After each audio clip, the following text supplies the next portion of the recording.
আসসালামু আলাইকুম, আমি নূপুর চলে আসলাম আরেকটি রান্নার ব্লগ নিয়ে। আজকে আমি রান্না করব এখানে হাঁসের মাংস রান্না করব। হাঁসটা ভিজিয়ে দিলাম, আর হাঁসটা যখন একটু ভিজানো হবে, নরম হবে, তখন আমি একটু হলুদ মেখে তারপরে এটা আমি একটু হাত দিয়ে ছেঁকে নিব চামড়াটা।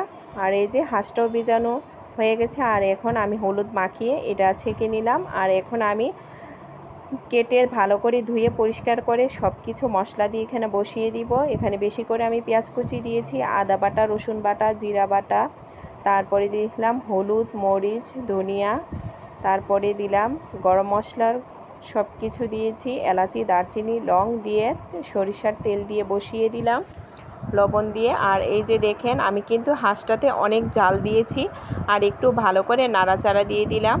হাঁসের মাংস কিন্তু ভুনা ভুনা খেতে অনেক ভালো লাগে, আর খিচুড়ি দিয়ে খেতে তো আরও অসাধারণ লাগে, ভুনা খিচুড়ি দিয়ে। আর আজকে বাহিরেও বৃষ্টি হচ্ছে, ভাবলাম একটু ভুনা খিচুড়ি আর হাঁসের মাংস করি।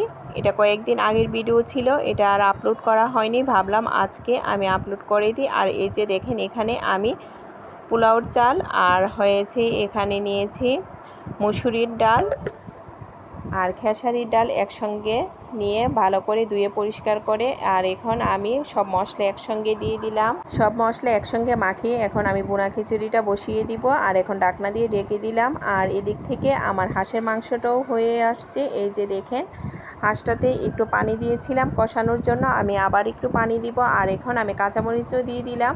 কত সুন্দর একটা কালার হয়েছে, আর খেতে অসাধারণ হয়েছিল। ঝাল ঝাল করে আমি হাঁসের মাংসটা রান্না করেছি। আর এখন আমি আর একটু কষিয়ে নেওয়ার পরে তারপরে আমি আর একটু পানি দিব। এই যে এখন পানি দিয়ে তারপরে আমি ঢেকে দিলাম। এখন এই পানি দিয়ে সব কিছু সিদ্ধ হয়ে যাবে। আর কালারটা দেখেন কত সুন্দর হয়েছে, আর একদম পানিটাও শুকিয়ে গেল। দেখেন আমার আলু আর মাংস একদম পারফেক্ট সিদ্ধ হয়েছে, আর খেতে অসাধারণ হয়েছিল। কাঁচামরিচও দিয়ে দিলাম, মাংসটাও আমার হয়ে গেল। কে কে আমার মতো এইভাবে হাঁসের মাংস রান্না করেন অবশ্যই কমেন্ট করে জানাবেন। আর আজকে রান্নাটা কীরকম হয়েছে, আর এই যে দেখেন কালারটা দেখেন।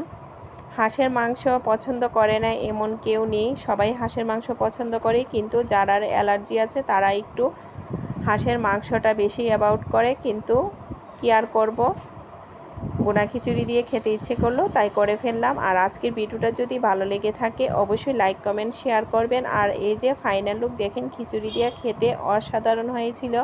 কে কোথায় থেকে দেখছেন অবশ্যই কমেন্ট করে জানাবেন আজকে রান্নাটা যদি আপনাদের ভালো লেগে থাকে। আর যে যেখান থেকে দেখছেন অবশ্যই একটু কমেন্ট করবেন। আর এই যে দেখেন আপনাদের সঙ্গে ভাবলাম একটু শেয়ার করি। সবাই ভালো থাকবেন, আল্লাহ হাফেজ।